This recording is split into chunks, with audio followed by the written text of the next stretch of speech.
Bonjour ou bonsoir, tout dépend à quelle heure vous écoutez ce podcast de l'ODJ Média. Notre chroniqueur de l'ODJ, Afid Fassifiri, partage son avis et ses réflexions dans un article qu'il a intitulé « Mission 2030 ». Alors écoutons-le dans ce podcast. L'auteur commence son article ainsi. Maroc 2030, la belle surprise qui va insuffler une incroyable impulsion au royaume de tous les possibles, n'en déplaise aux détracteurs de l'étranger ou de l'intérieur du pays.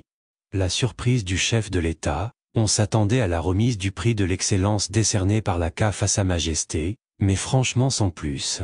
On s'attendait, ou du moins on espérait que la CAF passe le cap et déclare officiellement le Maroc pays organisateur de la CAN 2025, au lieu de tergiverser et de faire durer bêtement le suspens, et surtout le calvaire des voisins. Juste une petite parenthèse si vous permettez, si la CAF a reporté à 2 reprises la date de l'annonce, arguant que des commissions d'inspection vont se rendre dans les pays candidats, c'est que certainement une visite au Maroc avec accueil royal et séjour de très haut standing à Marrakech, Tanger, Fès, Agadir, Rabat, Dakhla et Casablanca, cela ne se refuse absolument pas, alors pourquoi s'en priver après tout?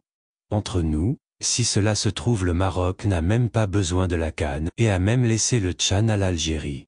Après le magnifique et magistral mondial des clubs organisé en janvier dernier chez nous, le monde entier a pu admirer la maîtrise et le savoir-faire du Maroc, et c'est tant mieux car dans un passé très récent, Dieu seul sait les différents couacs qu'on a pu encaisser.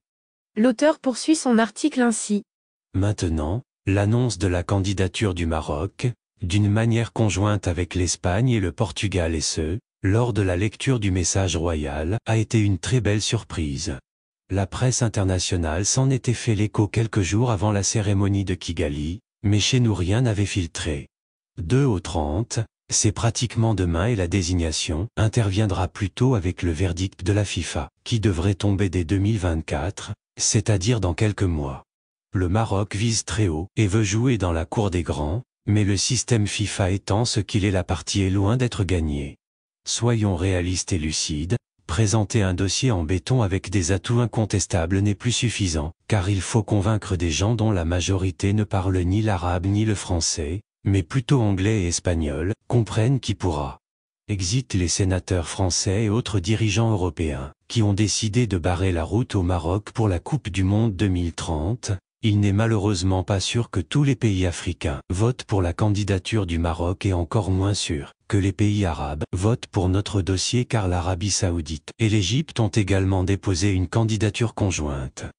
L'auteur précise sa pensée ainsi. On connaissait le système Blatter, qui sévit encore sous Infantino, malgré ses airs sympathiques et attachants, on sait que la corruption fait rage dans les couloirs, mais il y a également la géopolitique et son lot de contingences diplomatiques. Ici, c'est le royaume du Maroc. Exit les retombées en termes d'image. Depuis Qatar 2022 et Inch'Allah jusqu'en 2030, les bénéfices pourraient être énormes en termes de coopération avec l'Espagne et le Portugal, mais également des pays comme la Chine, l'Allemagne, la Russie, qui certainement auront des projets au Maroc. Mais, soyons avertis que cette Coupe du Monde pourrait coûter très cher vu l'inflation, la faillite des grandes banques qui menacent et le spectre d'une crise économique et financière majeure qui plane. N'oublions pas que notre pays doit faire face au financement du chantier de couverture sociale généralisée et que les vicissitudes de la conjoncture climatique, hydrique et énergétique nous imposent une rigueur budgétaire et une orthodoxie financière sans faille. Si les voies du Seigneur sont impénétrables, les caisses de l'État ne sont pas inépuisables, et cela, ce n'est pas moi qui le dis mais les gouvernants. L'auteur ajoute ainsi. Par ailleurs, si nos voisins avaient un temps, soit peu de bon sens et un brin de lucidité, pour savoir où sont les vrais intérêts de l'État et du peuple algérien, aujourd'hui on aurait eu une candidature commune du Maroc et de l'Algérie. Mais, à n'en point douter, il n'y a plus rien à espérer et absolument aucune illusion à se faire à propos de voisins qui préfèrent la haine. Sinon oui, le football beaucoup plus qu'avant, c'est la politique et la guerre par d'autres moyens. Et si des dirigeants français ne veulent pas de Coupe du Monde au Maroc, ils n'ont qu'à nous boycotter dès aujourd'hui, on se passera bien de vous et on sera quitte. Ils avaient bien décidé de boycotter le Qatar, ces Français donneurs de leçons, qui croient respecter les droits de travailleurs étrangers plus que d'autres, mais pourquoi n'avez-vous pas boycotté les milliards du Qatar, N'est-ce pas Nicolas Sarkozy et le Paris Saint-Germain? L'auteur conclut son article ainsi. Un pays africain doit juste recevoir son aide au développement et se faire piller ses ressources naturelles et ses cerveaux. Mais le co-développement c'est juste des slogans mensongers. Alors Emmanuel Macron, votre charité vous pouvez la garder pour les Français et vos retraités, surtout ceux qui ne sont pas actionnaires du CAC 40, mais que vous voulez faire travailler comme des esclaves de la République jusqu'à 64 ans.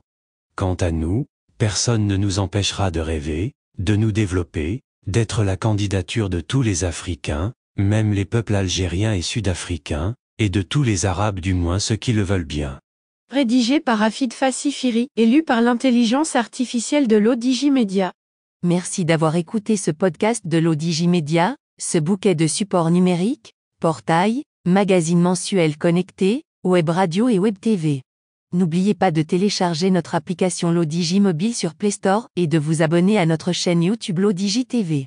Vous pouvez, aussi, nous suivre sur nos réseaux sociaux, Instagram, Facebook, TikTok, LinkedIn et Twitter.